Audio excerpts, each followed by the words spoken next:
It's a new day, and that means new stories from Ocean Story. Let's begin. It's hard for me to feel remorse or the desire to apologize for asking my brother to return my property.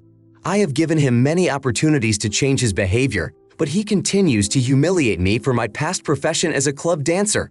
Before I found my prestigious job as a nurse and became an atheist, his words about my past were full of disdain.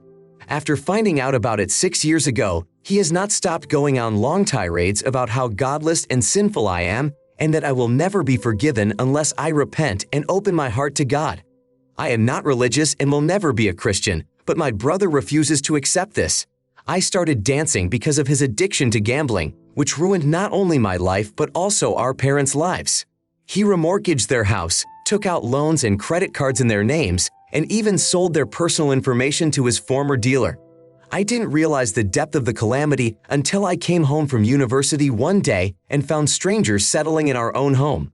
My father was too embarrassed to admit to me that they were forced to live in their car. My parents also never reported my brother's deeds to the police because they did not want to see him behind bars again. The last time he ended up in jail for 2 years, we were blackmailed into paying off his debts. When I learned that my parents' youngest children were forced to live in a car, I made the decision to become a dancer. I earned enough to help my family, pay off my parents' and brother's debts, and provide for my younger siblings' college and university education. During this time, I also paid for his medical treatment and rehabilitation, which enabled him to pull himself together. He is now happily married, sober, and expecting a child. However, last Sunday, at a big family dinner, my brother and his wife decided this would be the perfect opportunity to publicly insult me. He turned the event into what he himself called an embarrassing event and put me in an extremely embarrassing position in front of all the guests. I completely lost my temper with anger and spent most of the evening expressing everything I thought to my brother and his wife. I reminded him that I would never have become a dancer at the club if it wasn't for his actions that almost ruined us completely. On Monday, I drew up an eviction notice and sent it to him, determined to completely sever all ties with him and his family. I am completely done with him. Most people around me think I am doing the right thing, but there is a storm of feelings raging inside me. Kicking out my brother and his wife, especially when they are expecting their firstborn in 9 weeks, seems like something awful. My parents beg me to forgive him, but I feel like I'm acting reasonably by giving them 90 days to settle their affairs. No longer am I being labeled a promiscuous Babylonian woman and the doom of humanity. But there is a growing feeling inside of me that I am losing control, like I am an idiot. I danced for 5 years and used the money I earned to get myself and my family out of debt and pay for my brother's medical treatment. These are my steps, my decisions, and I have to take responsibility for them. I haven't danced in over a decade, and in all that time I have incurred significant expenses. I paid for IVF treatment for my sister and purchased a house that now houses my brother, his wife, my nurse, and a nanny. This money I earned is not the result of sin, but my brother does not hesitate to come to me for help. My brother's sister-in-law seems to be no better than he is. I don't consider myself an idiot, but I wouldn't give him 90 days. I would have my friends remove all of his stuff from my house, change the locks, and call the police if he tried to break in. I would never speak to my brother again. If anyone has any questions regarding his gambling or time in jail, let them ask him directly. He may be a new man, but it always seems like a joke to me. He ruined our family, made them sleep in the car, and dares to blame his past for his mistakes. If he's so evil and ungrateful, why is he still living under my roof? I shouldn't care about his life and future child considering all he has done. Cutting off contact with my brother and discussing this decision with my parents was an inevitable choice. Imagine a situation where you are one of the guests at a family dinner and feel the urge to disappear from the face of the earth due to unpleasant circumstances. My brother can't choose to have a double standard. On the one hand, he rebukes me for the past while at the same time intentionally minimizing or even ignoring his role in our family drama. More importantly, he benefits from my so-called sinful actions, according to him. I hope I never have to talk to him again, but if I do, I must demand that he pay back all the money I spent on his rehab and IVF treatment for my sister. I did everything I could after my parents helped him so much that he almost stripped them of everything but the clothes on their backs. He should be thanking me, not shaming me. I didn't do anything shameful, unlike him. Next time, I would also cut off contact with his parents if they continued to support him. This situation screams clear favoritism, golden child, the scapegoat. My heart aches for you. I wish you all the blessings and joys that life has to offer. My next story. I, a 27-year-old woman, recently gave birth to my firstborn. The labor was successful, however. I am still in pain and recovering with a lot of emotional sensitivity. My husband, also 27, and I had previously announced to our families that we would probably not have any visitors for the first couple weeks postpartum to set clear expectations.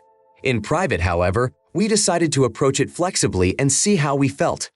The second day after coming home with a newborn, I was having a particularly hard time with this period, and all I needed was my mother's comfort and help. So my husband and I called her and asked her to come over. Her support was invaluable, both emotionally and in caring for the baby. Since then, we have asked her to come every other day, and she has done everything she can to help us. Also, my best friend and her husband, who live nearby, brought us lots of food and treats and helped walk our dog. But I don't consider these visits and help from my mother-in-law to be equal to just visiting the house. Rather, it is more of a show of caring and mutual support during a difficult time for us. When Lo found out about my mom's visits, he was very upset, which prompted us to invite his mother for a short visit on the 6th day after giving birth. My mother-in-law arrived for lunch, bringing lots of food: homemade lasagna, pasta, salad, muffins, and 2 kinds of cookies. All of these dishes contain gluten, which I cannot consume because of my gluten intolerance. She apologized, explaining that she had limited time and was only cooking my husband's favorite dishes. I couldn't hold back tears, and my husband, after thanking his mother, led me away to another room and informed me that he had ordered food with delivery. Later, I introduced the baby to my mother-in-law and father-in-law on my own. However, my mother-in-law again made a comment about how she wished she could make me a meal, but gluten-free cooking was too complicated and burdensome for her. I couldn't stand it and objected that her behavior was rude and expressed my outrage by the end of their visit. My best friend's husband knocked on the door out of the blue, having come to walk our dog, and to my great surprise brought us a homemade gluten-free meal.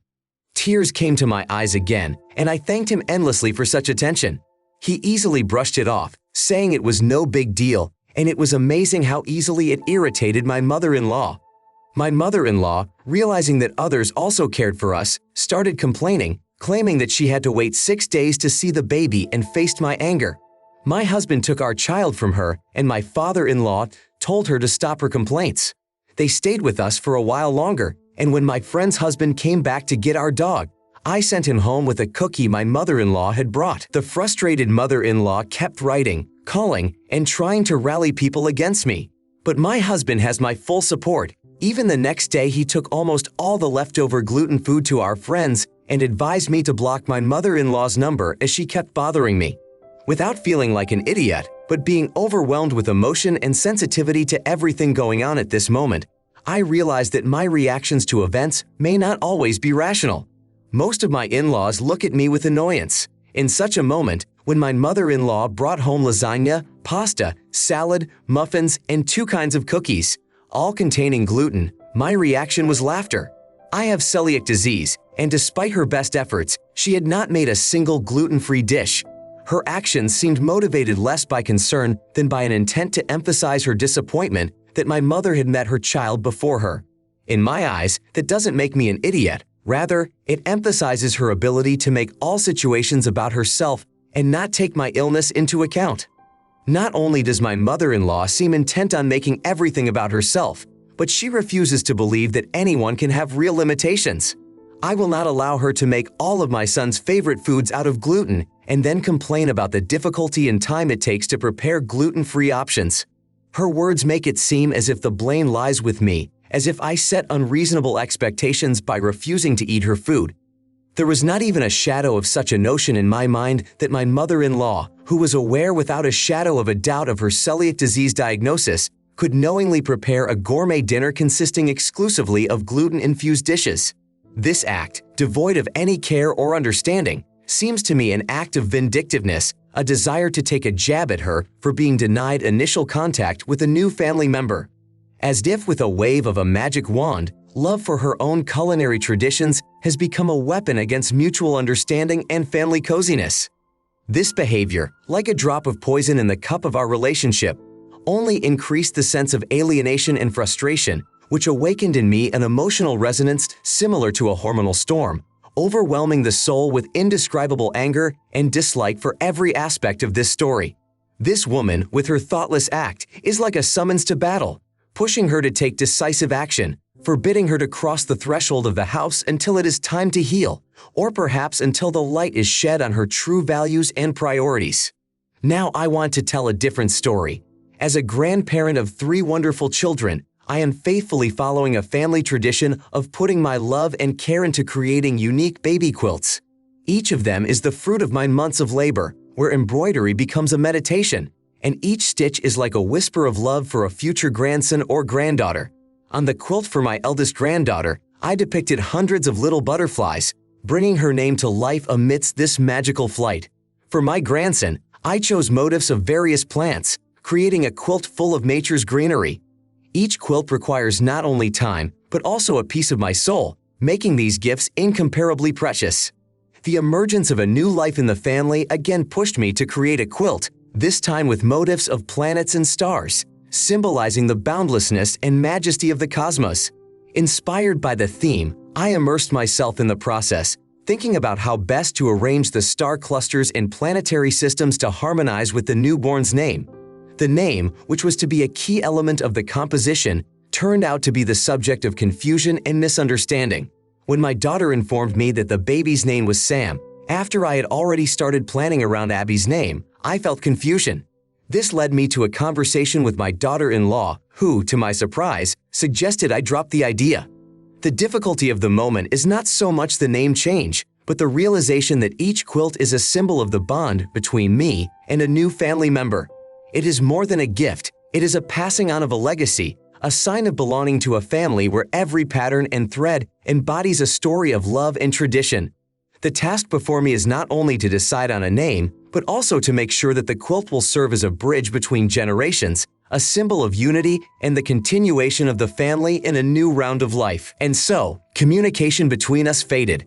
I tried to convey to them how important for me the name of a future grandson or granddaughter is, to embody it in a quilt, where each letter has its place and meaning, where the length of the name can become a decisive factor in the composition of the pattern.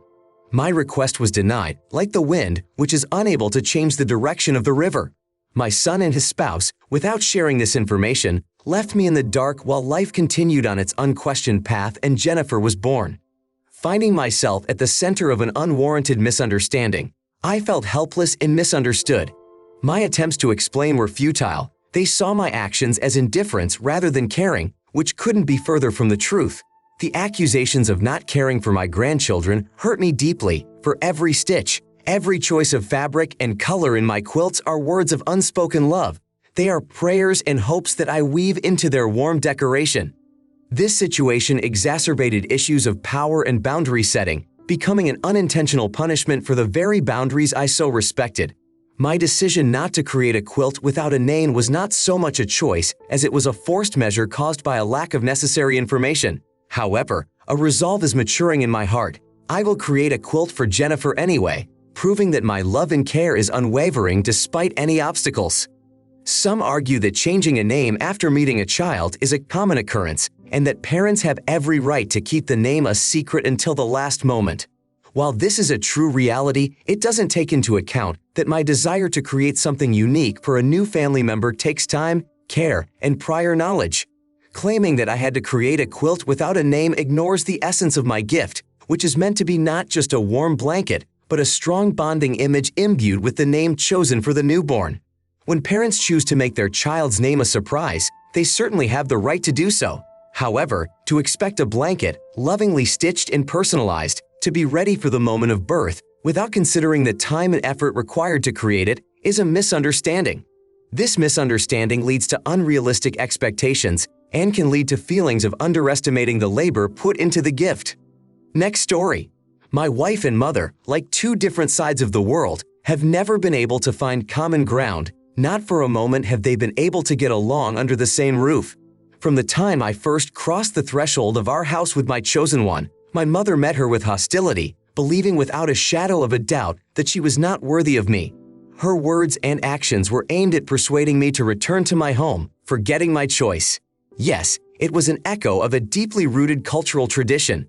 I, a Mexican, had dared to join my fate with an Irish woman, which my mother thought was unforgivable. The breakup with my mother that followed caused me indescribable pain, but the thought of losing my wife seemed even more unbearable. When it became known that we were expecting a child, my mother learned of this and began to send letters, eager to re-enter our lives. In every word there was a desire to make amends and promises to be a better person, more tolerant of my choices. After many heated discussions, my wife, with a nobility unique to her, agreed to my mother's visit. My mother, who lives in Mexico, had raised the money to travel to us in Colorado, and so, after difficult months of waiting and hoping, she came. The first few days passed without noticeable friction, but then the disagreement flared up again with renewed vigor. My wife, facing the challenges of the postpartum period, struggles with nausea and eating issues, especially at times when feeding our daughter. These moments require understanding and support, but instead, the tension in the house only grew, escalating each day. That evening, my mother, in an effort to bring us closer to our roots, decided to prepare a dish that reflected the depth of our culture. Beginning her culinary journey at 4 in the afternoon, she did not warn us that the process would take on the order of 4 hours. My wife's impatience regarding such a long wait for food caused tension when she expressed her desire to satisfy her hunger with something else. Mom, feeling rejected, accused her of being rude, which provoked me to immediately intervene to resolve the conflict. The storm seemed to have subsided, but my mother could not hide her frustration as she watched my wife eat another meal, which led to my firm demand that this quiet rebuke cease. The mother's response, though a hidden chuckle, followed by a quiet mutter and a direct reference to the unacceptability of such behavior in our culture, reignited the flames. The situation escalated to the breaking point when my wife, unable to withstand the onslaught, demanded that my mother leave if she could not accept her choice. The final act of this drama unfolded in an instant. Mom, leaving behind only a whirlwind of resentment and misunderstanding, left, leaving us to ponder the complexity of the relationship and the limits of tolerance. This moment was a test for both of us when, in an attempt to protect everyone's feelings, I accused my wife of insincerity, which only exacerbated the rift between us. The tension reached a climax when she stated that she would leave it to me to resolve the situation. Realizing that my mother could have acted differently, I can't avoid the question: why didn't she step up when I left? Her response was calm, with no attempt to hold me back. In a follow-up message, she invited me to come back and rectify the situation, but at the same time expressed disappointment in my actions, emphasizing my unfulfilled promise to protect my wife from unnecessary remarks. My failure to protect my family from the tension my mother may have created was clearly pointed out as a major mistake. She emphasized how important it was to support my wife, especially during a crucial period like feeding a newborn, when every calorie and every moment of rest mattered. This period was presented as crucial to ensure my wife's psychological comfort and physical health, emphasizing that I should have offered my mother another place to stay from the very beginning of her visit. This would have been an expression of care and respect for the needs of my wife, who was experiencing stress and fatigue amidst hormonal changes and needed my unwavering support and understanding. A story that really surprised me. 3 years had passed between me and my beloved. Now, as the lease on her 18,800-foot-high home is quietly coming to an end, we are on the threshold of a new phase of our relationship, life together. Her home is a haven for 9 cats, a dog, and a daughter, while my humble hearth is graced by 1 dog. My home, which I purchased 3.5 years before we met, is a safe haven, securely sheltered from the storms of life, with a mortgage rate of 2.8%, which seems to me a prudent foundation for our future. However, my beloved sees a different solution for us together. She wants me to leave my house, which is also cheaper, and move into her rental home, despite the obvious financial impracticality of such a move. Her demand that I sell my house and take on the burden of rents that exceed my mortgage sounds like an echo of irrationality, especially as my home continues to increase in value. The accusations against me about my alleged unwillingness to sacrifice for our common good leave me at a loss. But how can it be considered a sacrifice to move to less favorable living conditions? My soul rebels against the idea that compromise implies unilateral concessions. After all, true compromise requires mutual sacrifice and understanding, not a complete abandonment of self-interest in favor of whims. The idea of living in a house where 2 adults, 2 dogs, a child, and an army of cats are to coexist under one roof seems like a challenge whose limits are hard to imagine. No, I am not an idiot for striving to maintain reason and prudence while defending my home and my future. Life at 18,800 feet, though it promises to be an adventure, should not become a financial plunge into the abyss of unwise decisions. Thinking about the situation leads me to the realization that perhaps my beloved is not being completely honest with me, or worse, she doesn't realize exactly what she is willing to do for our future together. The thought arises that her dissatisfaction with my homeownership and unwillingness to invest in something that does not belong to her directly may be the root of the misunderstanding between us.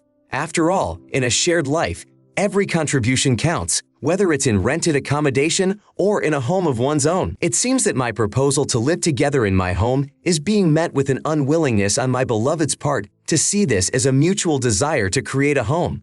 Instead, her demand to move and rent a new place, leaving my home behind, seems like an attempt to start with a clean slate, but fails to consider the financial and emotional value of my current place of living. Having 9 cats under one roof is not only a huge responsibility, but also a challenge that calls into question the comfort and convenience of living there. It is a kind of test of our ability to tackle life's challenges together, where a balance between everyone's desires and capabilities is important. The idea of living together in rented accommodation, leaving my home behind, is perhaps a compromise that will allow us both to assess our ability to live together without being tied to a specific property. At the same time, finding a landlord willing to accommodate us with such a large household can be a challenge. Not only will this offer test our willingness to compromise, but it will also test the strength of our relationship. Ultimately, facing these reflections and decisions is the question of what sacrifices we are willing to make for each other's future and our life together.